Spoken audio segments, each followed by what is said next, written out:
ببلدية عين البيضة حريش بولاية ميلا، يعيش لقمان حالة صحية صعبة منذ الشهور الأولى من ولادته. جسده الصغير والهزيل أصبح لا يتحمل الأدوية التي يتناولها، فقد عرضته لمضاعفات مرضية أخرى زادته معاناة في حالته الصحية.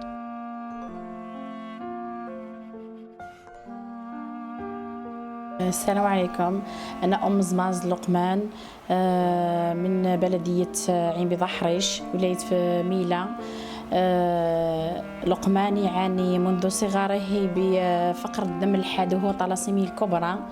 اللي كان في عمره 7 شهور فقنا له بالمرض. 8 شهور بدا يزيد الدم. فترة التعود على المرض قاعدة تسوء. فترة اللي تروح خير من اللي تزيد تعاود تجي. بدا يتعالج من 2019، يزيد الدم تقريبا يوميا. الحالة تاعو كانت أسوأ. بديت نتبع عند الطبيبة في قسنطينة، بدات تنعت لي الحالة تاعو كيفاه. ولا يطول الفترة تاع الدم، ولا كل 5 أيام 6 أيام، ومن بعد دخلوا له لي كورتيكويد. عاد به ما يقدرش يحبسهم، كون يحبسهم يولي يزيد الدم يوميا. ولا فانس تهبط له 3، الاكسجين ما يلحقش لراسو. مام هو يتعذب، قاعد يتعذب كل سمانة ما يلقاش الدم. قالوا لي لازم ينحي لاراط. نحيت له الطيحه تاعو. كي تنحى ولا طول لي ولا كل سمانه، ومن بعد رجعت نفس الحاله تاعو، رجعت الى الاسوأ. وزاد دارت له هشاشه العظام، ولا كيما يطيح طيحه خفيفه يتكسر. ولازم له العمليه هذه في اقرب وقت. العمليه تاعو تطلب مبلغ كبير، حنا ما قدرنالوش. 1,700,000,000. جاتنا كبيره فوق طاقتنا. هي تاعو في تركيا.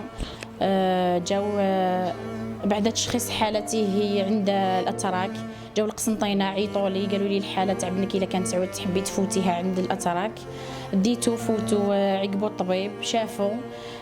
قال لي العمليه تاعو مستعجله، لازم في اقرب وقت. منه الحديد طالع له بزاف، الحديد تقريبا 14,000.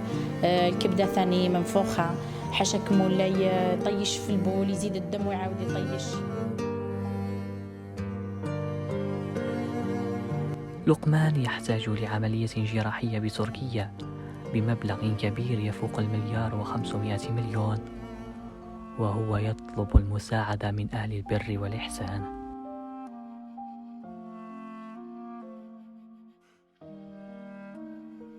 نطلب منكم تعاونوه الكون بالقليل. اللي ما عنده شي بارطاجي، اللي محتاج لقمان، محتاجكم في اقرب وقت تسهلوا له العمليه في اي منطقه، في اي بلاصه. الا كانت العمليه هذه في تركيا وكاينه في فرنسا ولا شتوها، يقدر تنجح العمليه تاعو ويقدر يتعالج ويولي كيما كان.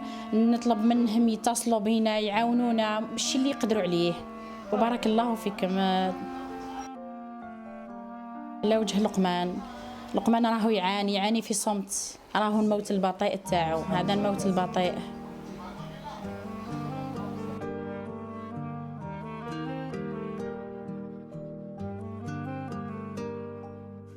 تفاصيل الحزن والمعاناة بادية على وجه لقمان ووالديه، فهم ينتظرون الفرج من الله تعالى ومن أهل البر والخير والإحسان، حتى يتمكن البرعم لقمان من إكمال العلاج والتعافي من مرضه.